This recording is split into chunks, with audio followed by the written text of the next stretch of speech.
All right, hey everyone, welcome to another Trucksafe Network webinar, the third in our 7-part series on improving CSA scores. I'm Brandon with Trucksafe and Childress Law. Got Rob Carpenter and Brian Runnels with me today. Thanks everybody for tuning in. Looking forward to the discussion today. Today's basic that we are tackling is the vehicle maintenance one, which has a lot of data in it, as we'll find out here pretty soon. But that's what we're going to get into here in a few minutes as we go along. If you have any questions or thoughts on the topic, throw them in the chat box or the Q&A box, and we will get to them as we go along. It always makes these things a lot more interesting when we're answering questions than just rambling on with our prepackaged stuff. So be sure to do that. All right, a few things before we get started. First up, if you're not part of the Trucksafe Network, we'd love to have you there. Trucksafe Network is a space for safety professionals to gather together, learn from one another, ask questions. We built this specifically for that purpose. It's free to join. It's also the space where you can get access to all of our DOT-related content, our videos, podcast, webinars, and a lot more. And also attendees of this particular webinar series, if you access the replay through the network, you'll also gain access to a bunch of other content that we're throwing in the post as well. For example, we've already done 2 sessions in this series, one on hours of service. If you go in the network now and look for the hours of service replay, you'll also find a bunch of helpful documents in the post, including things like sample driver logs, sample hours of service checklist, things that you could take with you and use at your fleet, and hopefully start to work to improve your CSA scores. That is the whole goal of this webinar series after all. So be sure to do that. You can join the network over at trucksafenetwork.com, or you can download the app in the App Store or the Google Play Store. Next up, I want to thank Hall, who is the sponsor of this particular webinar series. Hall builds modern compliance, safety, and risk software for commercial fleets to manage things like driver qualification and maintenance files. Hall's actually offering a special deal for webinar attendees. Head over to the link on the screen or scan that QR code for a free CSA risk analysis just by entering your USDOT number. So thanks again to Hall for sponsoring. We really appreciate it. eRegs, if you're not familiar with eRegs, this is a software that we at Trucksafe launched a few weeks back. I'd encourage you to check that out. It's the first app-based digital version of the Federal Motor Carrier Safety Regulations, which we developed to help fleets not only access an always up-to-date version of the regulations on any of their devices, but also better understand the regulations through baked-in educational videos, articles, FMCSA guidance, and also has the ability for users to bookmark, highlight, take notes, and share the regulations digitally with their drivers. You can check that out and try it out for free over at eregs.app, or again, download the app in the App Store or the Google Play Store.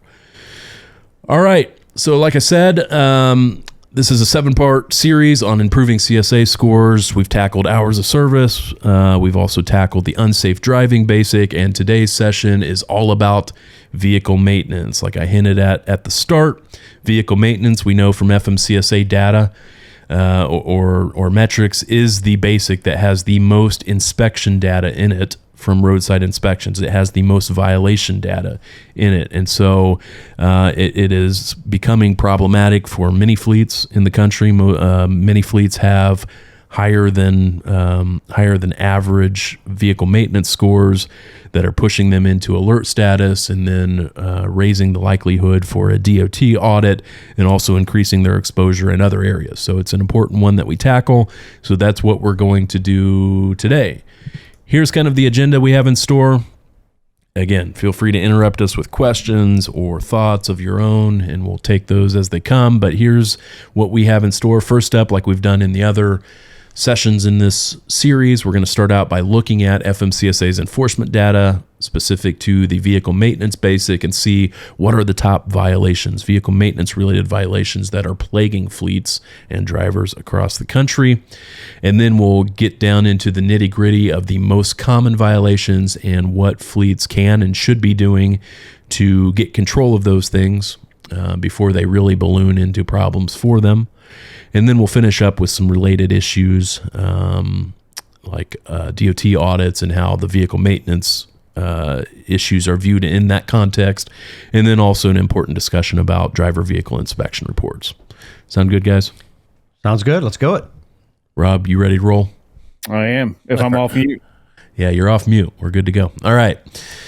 So starting then with a look at the FMCSA's enforcement data. I always like to start here because it kind of sets the stage for the issues that we need to, as fleets and safety professionals, really focus our attention on and hone in on, because that's the best way to improve CSA scores. We've said this in every session so far.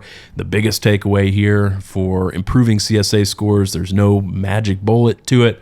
You have to focus on the issues that are causing the most problems for you, which are going to be the things that the violations that are coming up the most frequently for you, and the ones that weigh the most heavily on your scores.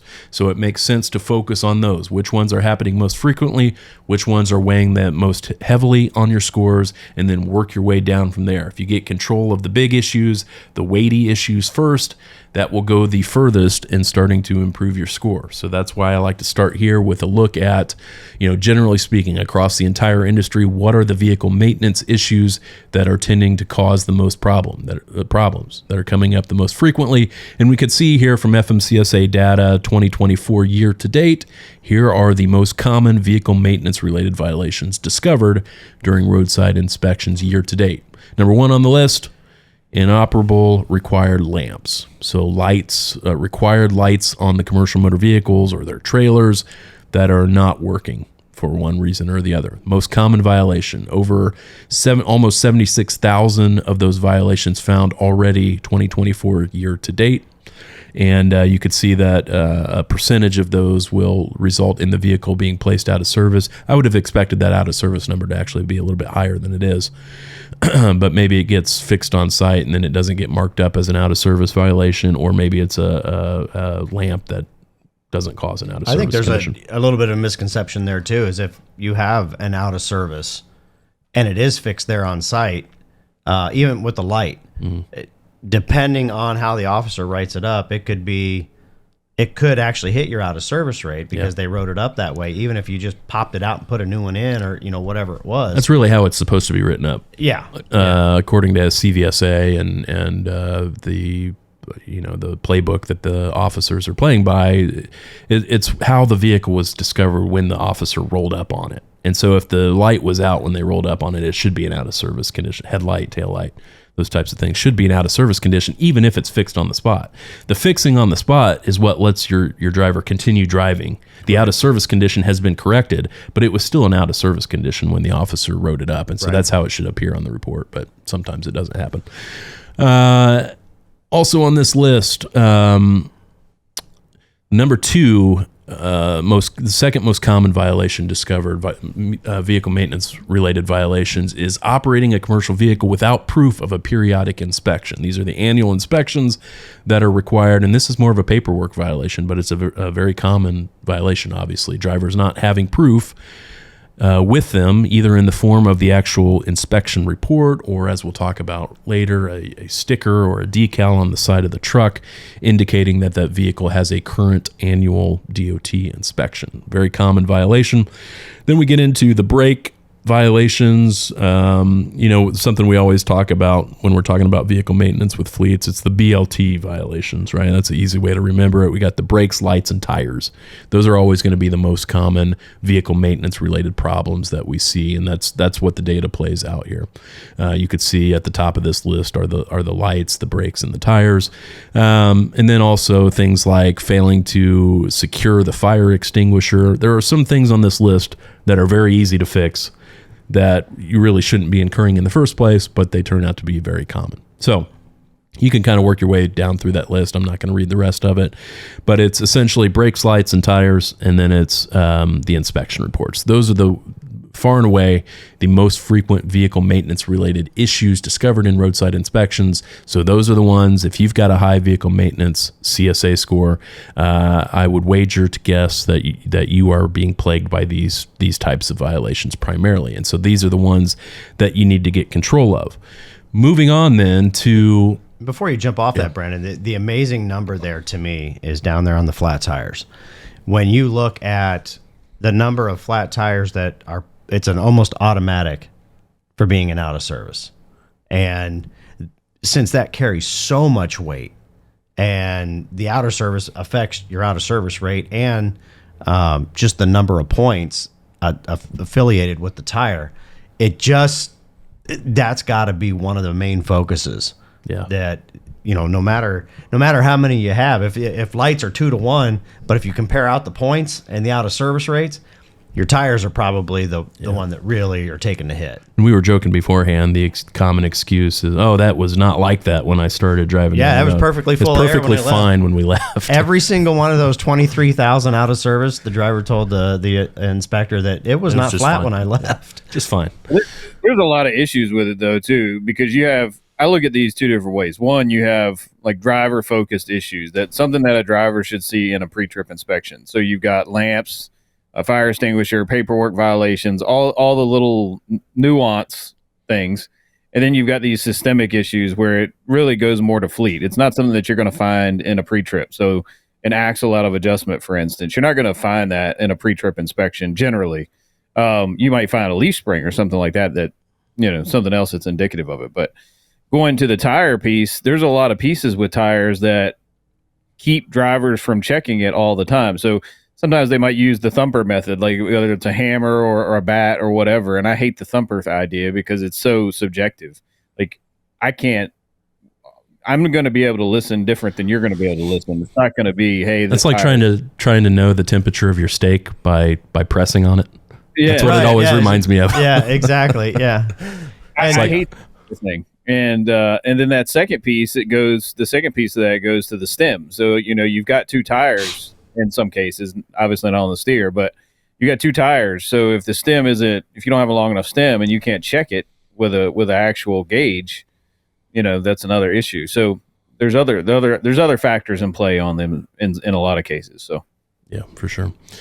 All right. So then, like I said, in addition to frequency of the violations, we also need to look at which ones are the most weighty. And so if you know anything about the safety measurement system, the CSA scores and how those are calculated, you'll know that there's a whole methodology behind it, and all of the conceivable violations that your drivers and your vehicles could be tagged with in a roadside inspection are weighted on a scale of 1 to 10. These are called their severity weights, and they're supposed to be roughly correlated to crash risks. So the violations that are more likely to lead to a crash or some kind of a breakdown or something like that are going to be the heavier weighted ones. And so 10 points is the highest weighted violation within the system. And so if you've got heavily weighted violations in your CSA scores, those again are the ones you're going to want to focus on first, because those are the ones that are causing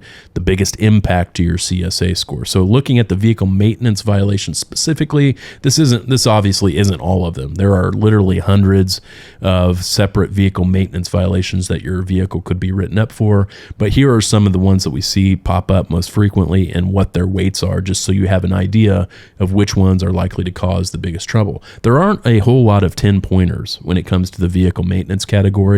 The one that we have listed here is operating an out-of-service vehicle. This would be kind of the situation that we were talking about earlier, where let's say that the vehicle gets placed out of service for that burned-out headlight, but then the driver doesn't fix it on the spot, but he continues driving with a burned-out headlight, even though he was placed out of service by the officer. That's called jumping an out-of-service order, and those are serious violations regardless of what the underlying violation was, whether it was an hours of service issue or a vehicle maintenance issue. If the driver keeps driving despite an out-of-service condition without getting it rectified first, that's jumping an out-of-service order, and that's a 10-pointer. So bad news. Obviously, if that's happening in your fleet, you really need to get control of that and make sure drivers aren't doing that going forward. They need to know that if they get placed out of service, they got to shut it down, and they got to get in contact with you and figure out what their next steps are. Can they get it fixed on site? Can they get a mobile truck out there, a mobile mechanic out there to fix the issue? Do they need to get it towed? Regardless, if it's a driver out of service issue, the driver can't drive anymore. If it's a vehicle out of service issue, the vehicle can't move anymore unless and until the out of service condition is rectified. Moving down then into the severity weights here, these are still heavily weighted violations, even though they're not 10-pointers. These still have a significant impact on your scores if you're incurring these types of violations. So the 8-pointers, for example, are a lot of the tire issues. This is where the tire issues come in. So flat tire, tire ply or belt material exposed, audible air leaks from the tires, tire front tread depth less than 4/32 of an inch on a major tread groove. These are all 8-pointers. The thing is that if, these are the base level severity weights, but the SMS methodology has an additional component to it where if the violation is also an out of service condition, then 2 extra points get added to the severity weight. So, for example, if you got a flat tire, sure, you're going to get the 8-point violation, but you're also going to get a +2 for the out of service because your vehicle is going to be placed out of service if you got a flat tire. So it's going to end up being a 10-pointer effectively. Same goes with the 10-pointers. Mm-hmm. If you get a 10-pointer and then the driver is placed out of service because of a 10-pointer, that's going to be a 12-pointer. And so that's how the methodology works in each basic, essentially taking your total severity weight, including any out of service multipliers added to it, and then multiplying it times what's called a time weight. So the violations that you've incurred most recently are going to be more heavily weighted on your scores than the ones that have occurred further back in time. As they become older on your account, they start to reduce in time weight. And so that's, the number one way that you improve scores is over time, right? So the longer the violations subsist in the system, the less weighty they are on your scores, and eventually after 24 months they fall off completely.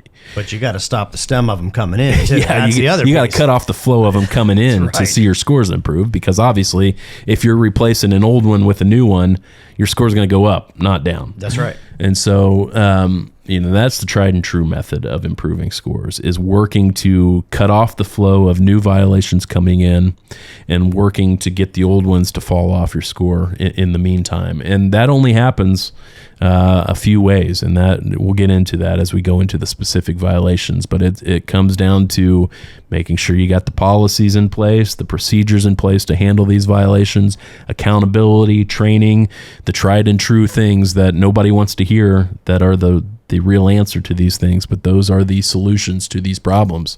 But anyway, got off onto a tangent there. Looking at some of the 7-pointers here, we got things like cargo securement, which Rob's going to talk about in a little bit. Cargo securement used to be its own basic, didn't it? It did. Early on, and then it got combined with vehicle maintenance. So those are going to be largely 7-pointers. And then you've got some other securement issues, exceeding the working load limits for tie downs.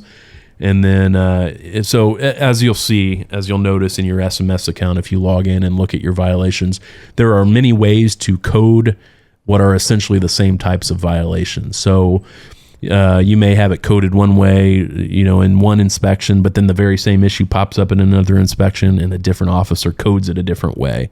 If there's any good news there, usually the ones that are similar issues just coded differently are usually the same weight. So it's not like you're going to get a severity weight break based on how it's coded, but be on the lookout for that as well. Okay. Anything I missed there, guys, before we move on? No, I don't think we should go ahead and answer Crystal's question there. Yeah, Crystal's asking, if the driver is unable to produce the actual proof of inspection, is the sticker sufficient for proof? If it's legible. If it's legible. I'm going to say, spoiler alert, because we got a slide on this. So we'll come back to answer that, Crystal. Sorry, you're going to have to wait for that. Sorry for the cliffhanger. Okay, moving on then. So we know what are the most common violations that are impacting vehicle maintenance scores. We're going to tackle those one by one here. And so we're going to start out with, far and away, the most common violations. Again, the BLT, the brakes, lights, and tires. And so I'm going to let Brian take that. Go for it, Brian. So the main reason, there's one of two main reasons that an inspection happens. One is either an unsafe driving behavior, or the second being an observable defect. And that's why tires and lights especially play such a critical role in the effect on your CSA score, because those are going to be the observable defect. That's why the lights are, if you combine all those different lights violations that we saw on that screen earlier, that's why there's so many, because that's the reason that the vehicle got pulled over to be inspected to begin with. So, it all really comes down to pre-trip inspections and post-trip inspections and en route inspections, just keeping an eye on that equipment. So with lights, you should check them every time you stop. You get your drivers in the habit of checking these things at fuel stops, at times they take breaks. There's really no reason they can't turn their lights and four-ways on and walk around the truck while they're getting fuel. So these are great ways to check them. And if they're getting fuel, there's a good chance that they're at a place that can fix it if they can't fix it themselves. Unfortunately, it's not like the old days where you can just pop the old light out and pop a new light in. Everything's riveted in and, LED and stuff like that. So a lot of times there is some help needed. And I think that's probably why the violation count is up so high, because there is an inconvenience to getting that light fixed. But those are the things that need to be taken care of. And I'm not surprised lately by the number of drivers that don't understand how to test their brake lights when they're by themselves. If you're backed up against something, that's great. You can use that. But, a lot of trucks are equipped with either what we call a Johnson valve or a trolley valve, something like that. If you hang something on that, it will activate the brake lights. Or if you can lean something up against the brake pedal, it can actually, you can check your lights that way too. And that needs to be checked, because the brake lights can be an out of service violation. So educating drivers on how to check these things is something that is, I think, more a lost art that we need to get back into.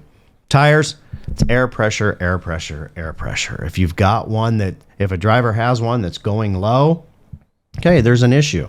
And these things need to be checked.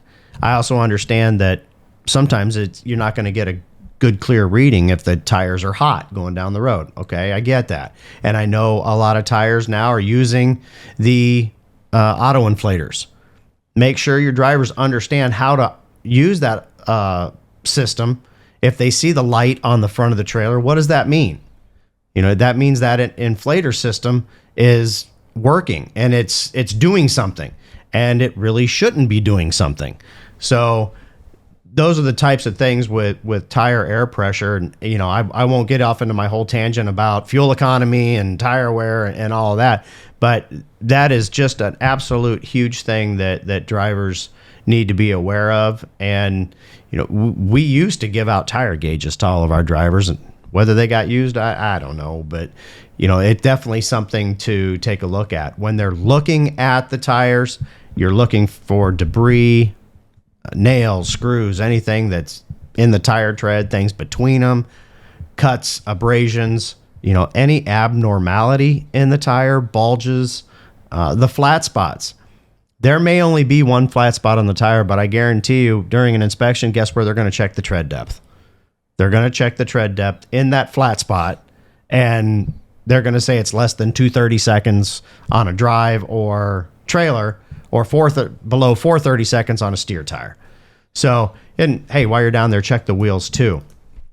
But I know checking brakes is a little more difficult. This is one of those things, I think, Rob, you mentioned it earlier, that, this is a true maintenance issue, but where a driver comes into play, especially on the brakes, and especially where it comes to the self-adjusting brakes, is knowing their equipment. And this is something on the safety side. If you get an inspection that has brakes that are out of adjustment, there's an issue, because those brakes should take care of themselves.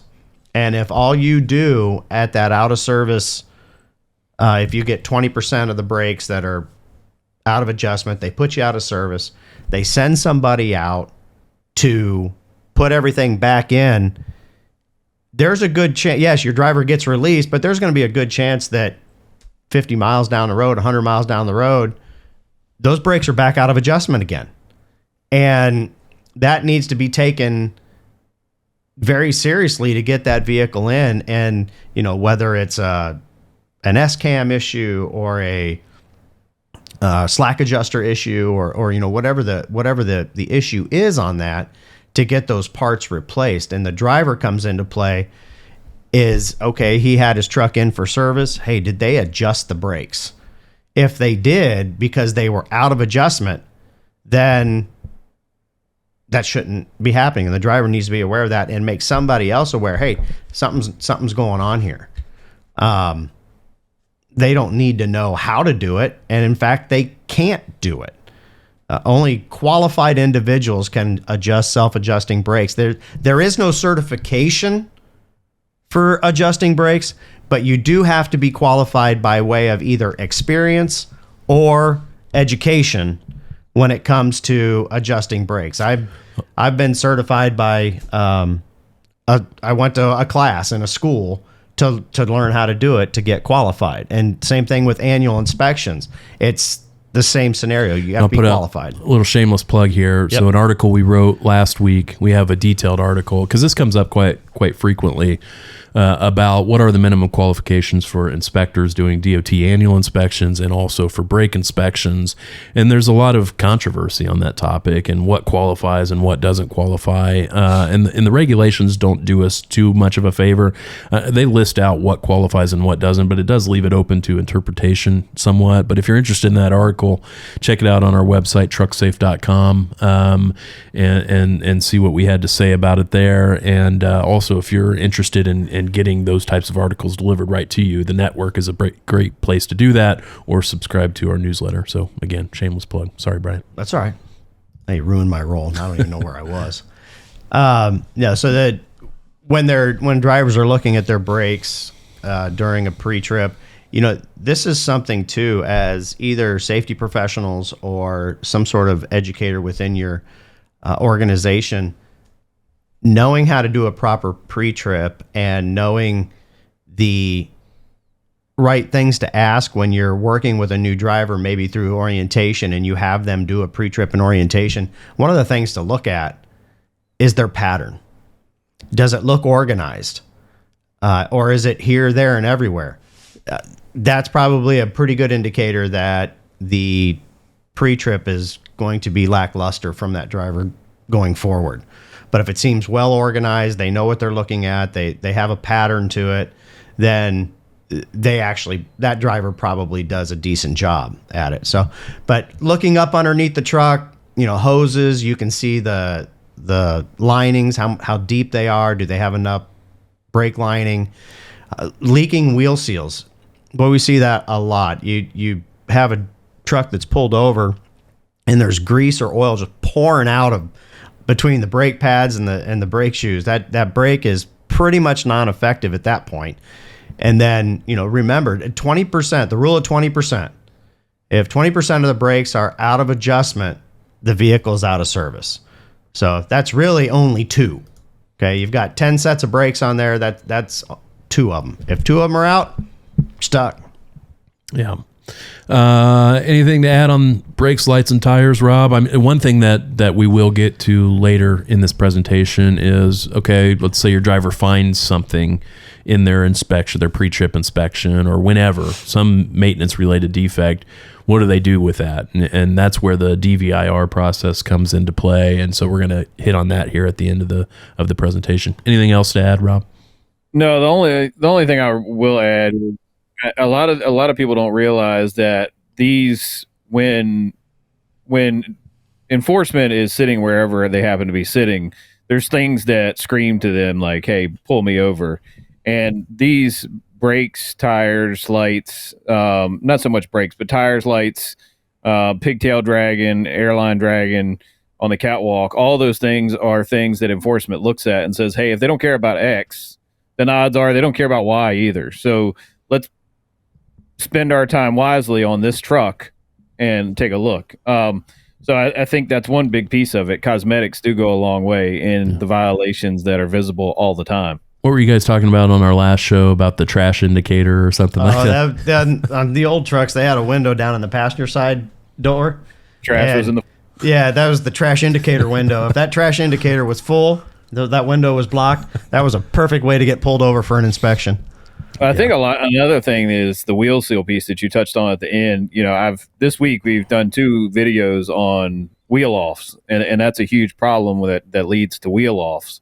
You know, basically a leaky wheel seal can oftentimes be an early sign of a wheel end assembly issue that's going to ultimately end up with your tire coming off and ending up hitting somebody else's vehicle or whatever. You don't want to wheel off. Those lead to serious destruction and serious lawsuits with serious verdicts against you. By the way, we've seen those come up. Well, and let's face it, the highway patrol, if they're going to do a roadside on you and they're pulling up next to you, they're at that site level. Yep. They can see those things. Right.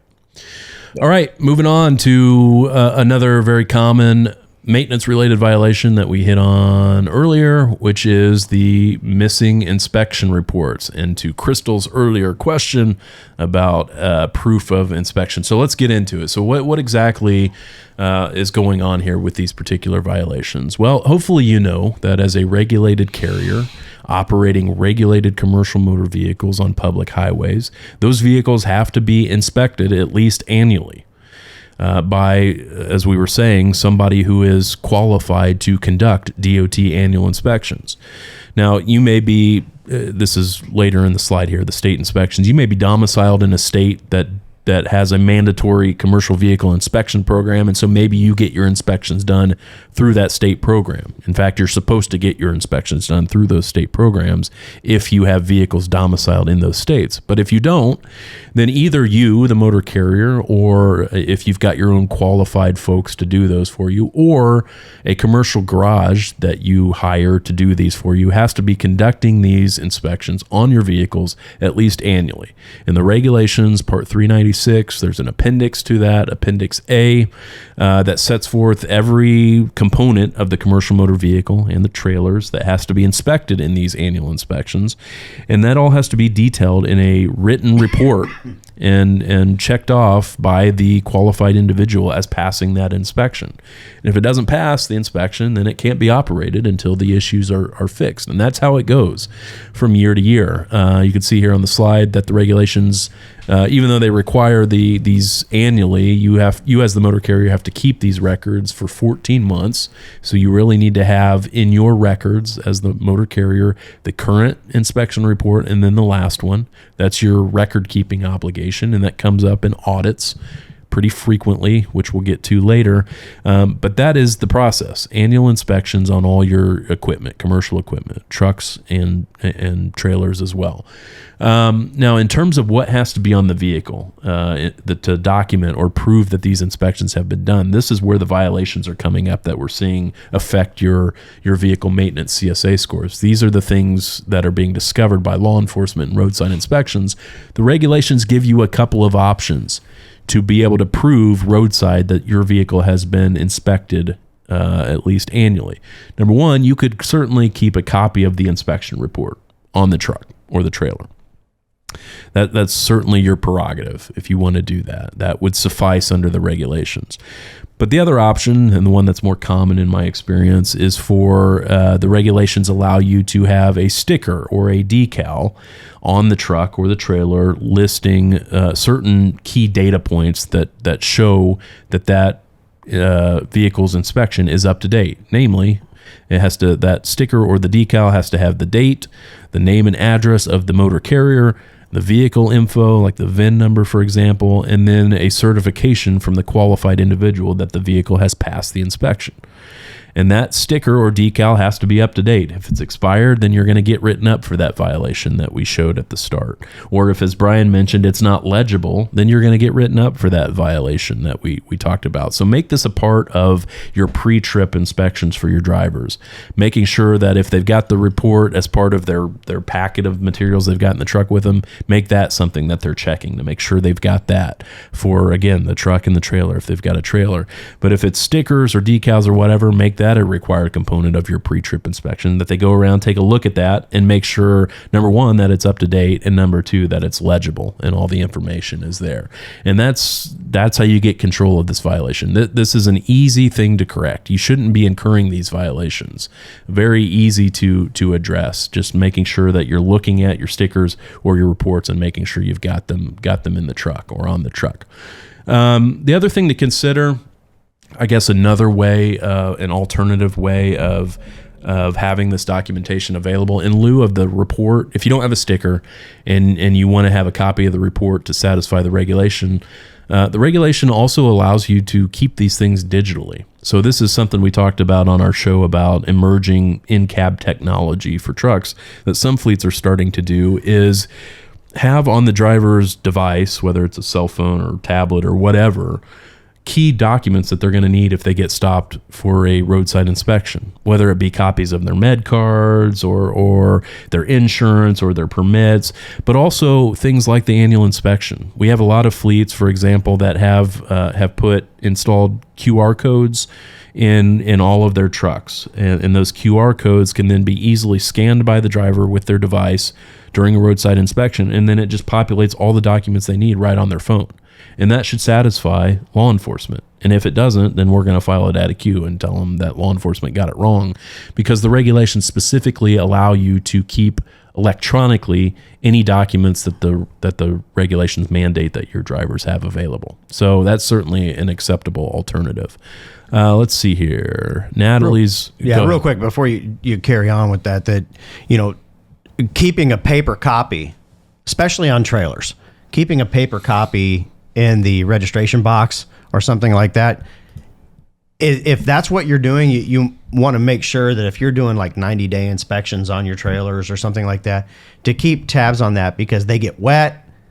Even when you try to put them in a Ziploc bag, I've pulled trailer annual inspection reports out, and the thing just crumbles because it's just soaked, and all the ink's gone off of it. So the electronic, another reason the electronic way is such a good way to go. There's just no reason to not have that as part of the pre-trip inspection for the driver. Right. Just go look at that and see if that's the case. And if that's the case, they shouldn't be driving that truck or that trailer. They need to get that corrected before they take off, because that's easy pickings for law enforcement during a roadside inspection, and that's going to impact your vehicle maintenance score. Okay, a couple questions here coming in. Natalie's asking, do you believe commercial motor vehicles carrying hazmat like fuel need trailers inspected more than once every 12 months? And does the mechanic need to have their own hazardous materials endorsement to inspect said trailers? A couple of thoughts there. I think you're asking for my opinion. The regulations in terms of the DOT inspections don't require anything more than 12 months. But if you're asking for my opinion, should they be inspected more frequently than 12 months? Probably depends. Depends on what you're hauling and what trailers you're using. And also realize that the hazmat regulations, which we're not even getting into in this particular webinar, they require other types of inspections that we're not talking about currently. We're talking specifically about the DOT annual inspections. Certainly there are inspection requirements for cargo tanks, for example, that have to have like visual inspections and pressure inspections and stuff like that. Those are all specialized inspections that have to be performed by somebody who's qualified to perform those types of inspections. The frequency of those, I'm not sure what it is off the top of my head, but if we're talking about DOT inspections specifically, then the 12 months is the regulatory requirement. Should you do it more frequently? A lot of fleets do. A lot of fleets determine that it's prudent to do more frequent inspections, regardless of whether it's hazmat. Yeah, I just mentioned like the 90-day inspections. 90 days is a very common frequency for inspections, and that's driven largely by California. California, if you have vehicles domiciled in California and you operate in intrastate commerce in California, they have a mandatory 90-day inspection requirement for your vehicles anyway. So fleets that have vehicles domiciled in California, a lot of them just say across the fleet, we're going to do 90-day inspections, so quarterly inspections essentially. And even fleets that don't have vehicles domiciled in California, some of them say we're going to do it more frequently than annually, just because of the exposure that comes with that can come with not inspecting your vehicles regularly. And so whether it's a semi-annual inspection or a quarterly inspection, whatever it is, you're going to have to land on a on a solution that works for your fleet and is in line with your risk tolerance and stuff like that, I would say the more you do it, the better off you're going to be, the lower your risk is going to be. But technically, under the regulations, every 12 months is all that is required. Anything I missed there, guys? Yeah. Go ahead, Rob. One thing I push is, when a truck's coming in for an interval for PM, and maybe they're just coming in for an oil change, inspections don't take that long. So generally, one of the things that I do is, hey, if you're doing PMs every 15,000 miles or every 10,000 miles, just do an inspection. I'm not saying you have to change the sticker, but just do an inspection to make sure that everything is still right. And I think some portion of this is predictive maintenance, to where, I don't remember who it was, but they changed their steer tires every 100,000 miles, whether they need it or not. And it's that kind of mentality that can help in this, because you're not waiting for the plane engine to burn up, before you fix it. You're constantly in a state of continuous improvement and checking to make sure that your vehicles are in good shape. I think the second part of Natalie's question, I don't know of a mechanic needing a quote unquote endorsement to do inspections, but there might be separate qualifications that are needed for those pressure tests or for the DOT annual inspections. No, you don't need a hazardous materials endorsement specifically to do those inspections, but to do the more thorough hazmat required inspections, the visual, the pressure test, stuff like that, you have to. I don't think you necessarily need a hazardous materials endorsement on a CDL to do that, but you have to be specially certified to do those types of testing and inspections of those. So I think that's the answer to that. Let's see here. Steve's asking, does the electronic copy go for the CDL as well? That's an important point, Steve. Thanks for raising it.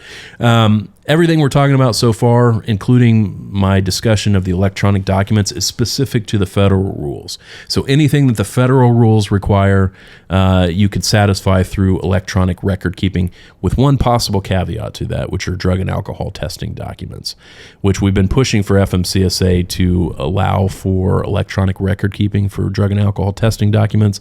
But because drug and alcohol testing is kind of a multimodal regulatory scheme where like the FAA is also subject to those same rules, and railroad workers and stuff like that, it's going to require a lot more coordination between agencies to get that pushed through. But generally speaking, aside from drug and alcohol testing, any document that the federal motor carrier safety regulations require you to keep as a motor carrier or for your drivers to have in the vehicle, you could satisfy with electronic record keepings. But my point is, CDLs and licenses in general are required not only by the federal rules, but also by state law. So every state's going to have a law on the books that says drivers need to have a driver's license, obviously, to operate in their state. And some of those, this may be the case, I don't know it to be true, but many states may have laws on the book that say drivers have to have a copy of those with them in the car or in the vehicle, as you would expect. And I don't want to say, just generally speaking, that those state laws would authorize an electronic copy of the CDL. So to be safe with the CDL, I would say keep an actual copy of that in the vehicle. Now, maybe you have a backup electronic copy, and maybe that gets you out of an FMCSA violation if they've got an electronic copy. But I worry about the state component to that, or maybe your driver still receives a state citation for not having a copy of the commercial driver's license or a regular license in the truck. So that's an important point. Thanks for raising it, Steve. A couple others here. Jared's asking, is the state-issued registration sticker adequate even though it doesn't have the carrier's address and such info on it? State-issued registration stickers. Does he mean on the plates? On the plate, yeah. That would not satisfy the annual inspection requirement. No, if that's what you're asking, Jared. Yeah, so if you're in a state that has a mandatory state inspection, commercial vehicle inspection program, they should have either their own report that they give you to keep in the truck or their own sticker that would be separate from the registration sticker that's on the plate. And then Natalie's just thanking us for getting to her questions. Okay, so then moving on then from the inspection reports to another important issue is load securement. Rob, you want to take that one? Yeah, we can do this one. So we talk a lot about the rate the strap work thing, and it's important because there's a lot of cases out there where load securement becomes a litigation issue. So this is an important topic, and it can become a very expensive topic. So load securement, there's different rules for different weights, and very seldom are you going to find where there's a specific regulation that says you must tie down a piece of lumber like X or with X.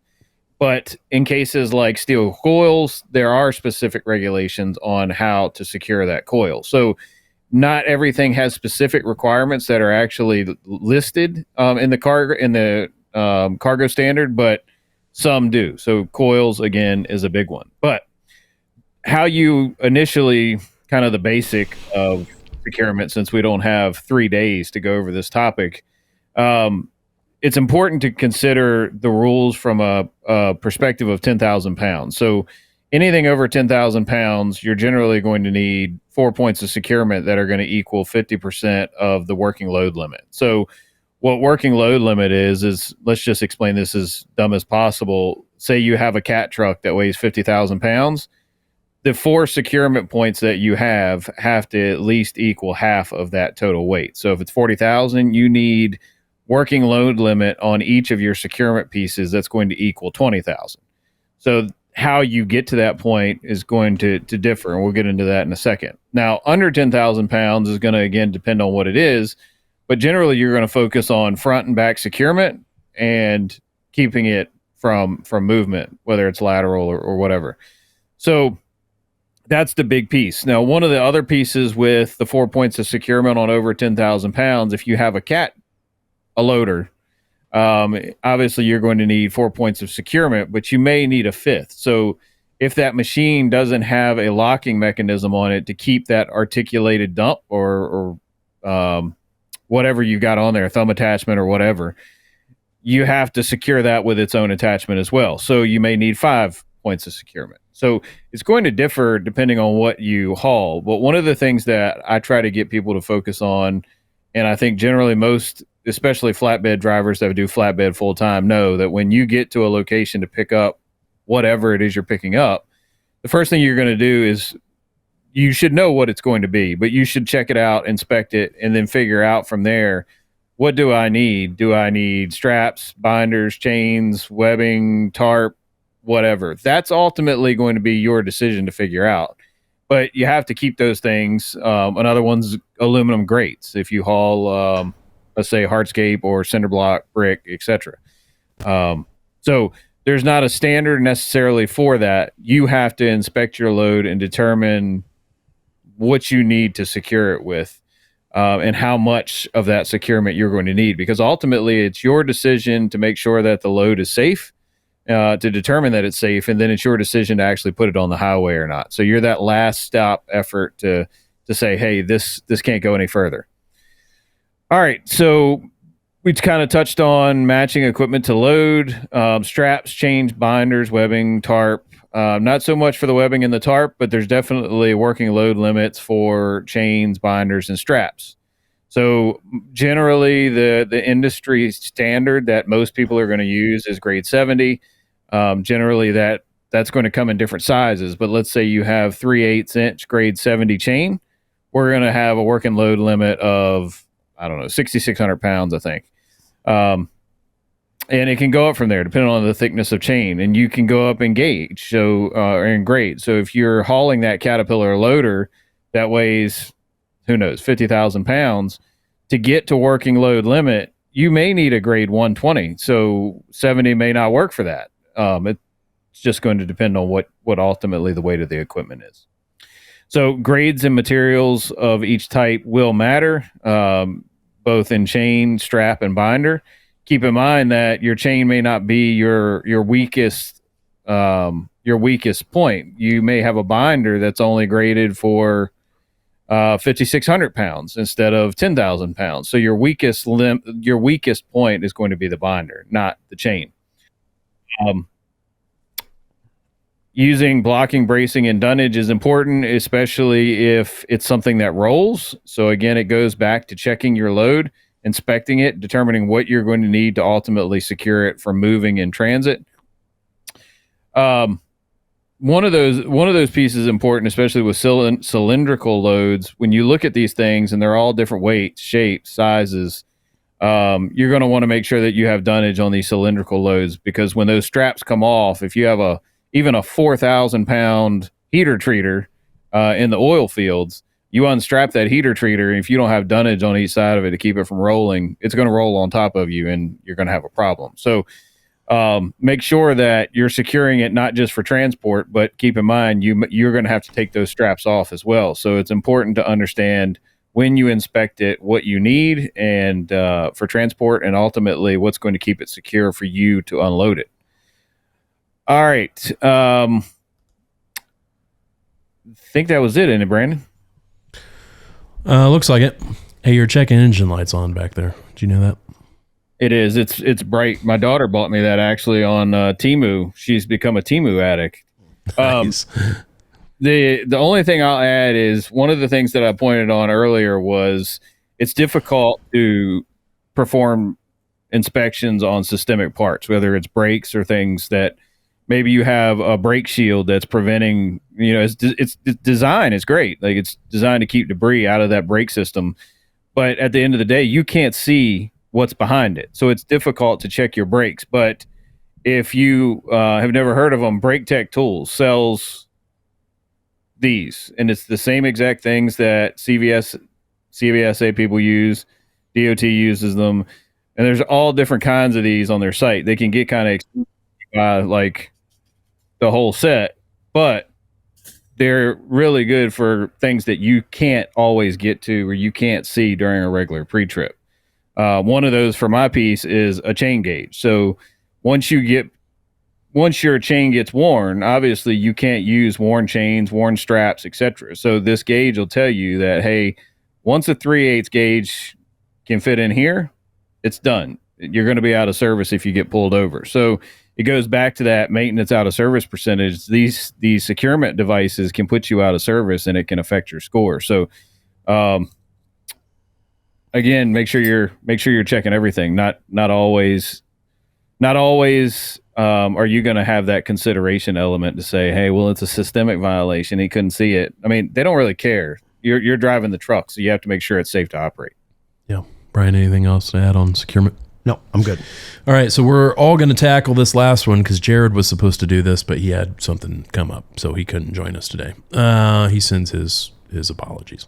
All right, so we kind of tackled the three common maintenance violations that tend to plague a lot of different fleets, and we just wanted to end the conversation with some related issues, things that come up in the vehicle maintenance context that don't necessarily directly impact your scores, but are still important considerations for regulated fleets.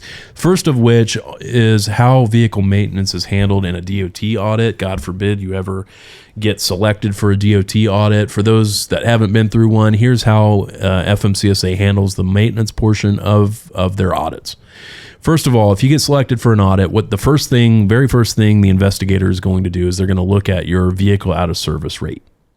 And this is in the FMCSA's handbook for how they conduct their audits. This is the methodology they are supposed to follow. When they are looking at your vehicle out of service rate, they are looking for a specific rate, which is 34%.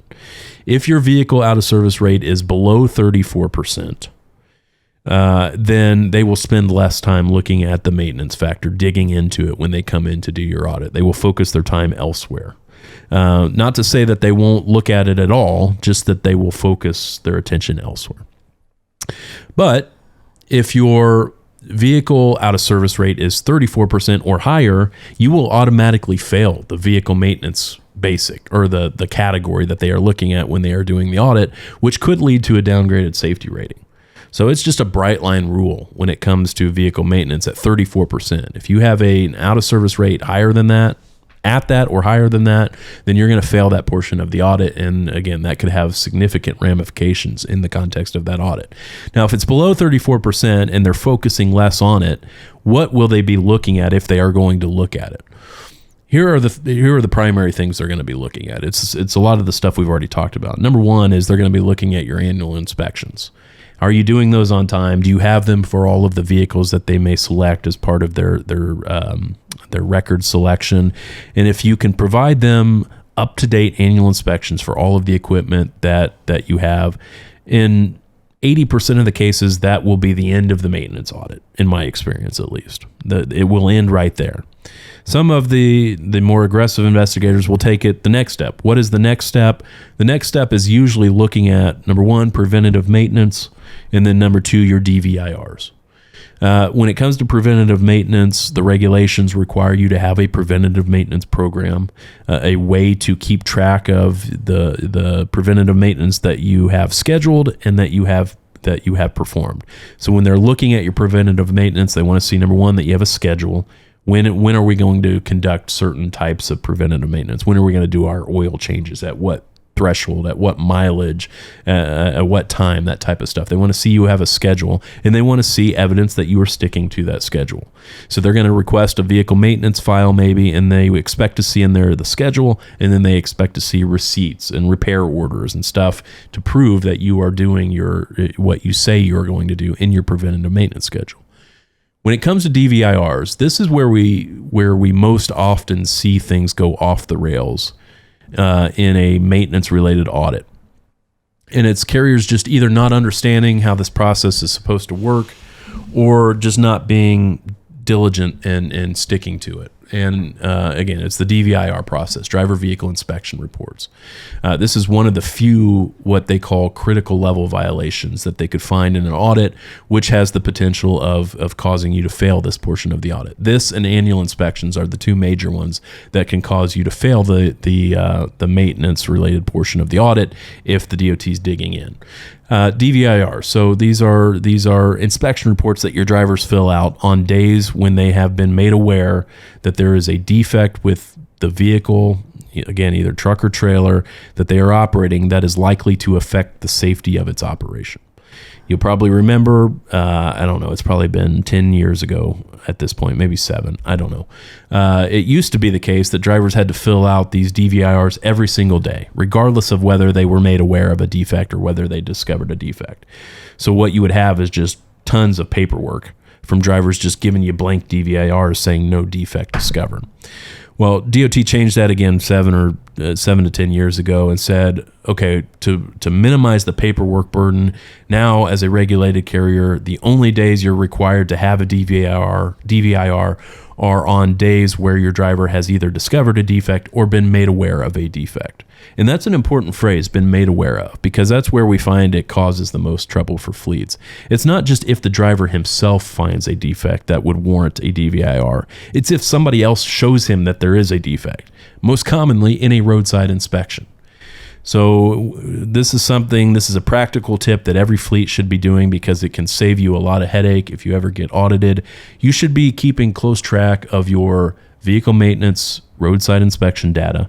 And anytime one of your vehicles or trailers gets tagged with a maintenance-related violation, there should be a DVIR in the file for that. And if there's not, easy pickings for an auditor in an investigation, because that's what they're going to do.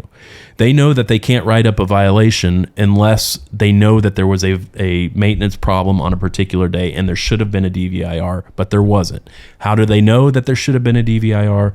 Well, the only way that they can possibly know is by consulting their own records, which is the SMS system, the CSA system, and seeing when an officer would have made your driver aware that there was a maintenance problem, and then there should be a DVIR for that particular day. And even more so when it comes to that, it's the violations that were found that did not put the driver out of service. Right. Because if their driver's put out of service, more than likely the company has control over someone who's going to come out and repair the vehicle. They're going to get the work invoice and that type of information automatically sent to them. Yeah. When it's okay, they just had a light out. Yep. They sent the driver down the road because it wasn't an out of service. Now it's on the driver to fill out that DVIR at the end of the day saying, yep, the light was out. I got it fixed. Here's the repair, who signed it off, and yep. Here's my signature verifying that it's good. That is a DVIR violation in that situation if there's no DVIR for that instance. Right. Driver's light was burned out as reflected on a roadside inspection report. Driver may have fixed it right there on the spot, but that doesn't matter. What matters is that he was made aware that there was a defect likely to affect the safety of the operation. That's what triggered the need for the DVIR, and that's where we see this go south for a lot of carriers in an audit. Again, easy pickings for the auditor. They just pull a copy of your vehicle maintenance violations from the last 90 days. 90 days is the record retention period for DVIRs. So you always need to be looking back 90 days for DVIR purposes. They're going to pull your roadside inspections for the last 90 days. They're going to have right there all of the violations listed from the roadside inspections. And if you can't produce a DVIR for one or more of those days, each one of those is a violation. And if you are missing more than 10% of the DVIRs that are required, that's a critical level violation, and now you've potentially failed that factor of your audit, which can then lead to a downgrade in your safety rating. So serious consequences. It's probably the most common thing that we see lead to a failure of the maintenance portion of an audit are missing DVIRs for that issue specifically. In your opinion, do they, when DOT comes in for an audit, will they ask for if you're doing all your own maintenance and things like that, will they ask for those qualification forms for the annual inspections and breakage? Yeah, they do sometimes. I've had that happen, and that's something we wrote in that article that I mentioned on our website last week. Is to Brian's point, when the FMCSA is in there snooping around in your maintenance files, is one of the things that you're required to have proof that whoever's doing your DOT annual inspections or your brake inspections, that they are qualified under the regulations. Yes, that is your obligation. And yes, that does come up in audits. It's not what the DOT considers a critical level violation if you don't have it. So it's not going to impact your safety rating, but it can lead to fines. And I've seen that happen for a lot of fleets. They get fined because they don't have that documentation. It's a lot easier when you have your own in-house mechanics doing these things to have their qualifications. Right. But what if you got a commercial garage? What if you got Ryder or Penske doing your annual inspections for your fleet? You're technically under the regulations supposed to have evidence of whoever did the inspections in your files available to produce to FMCSA upon demand. And if you don't have it, it's going to be a technical violation. Again, I think fairly minor violation, but violation nonetheless.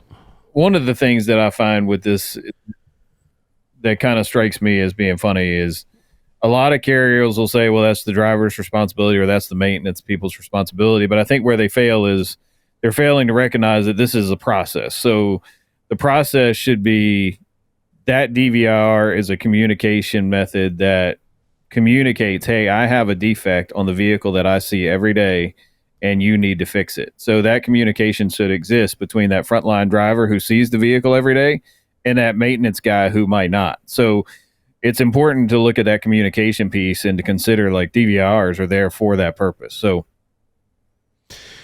all right. Any final words, Brian? Nope. I think we said it all. We hit it all that we could hit within an hour. Yeah. But we are out of time. Thanks, everybody, for tuning in. Really appreciate it. Thanks for the participation.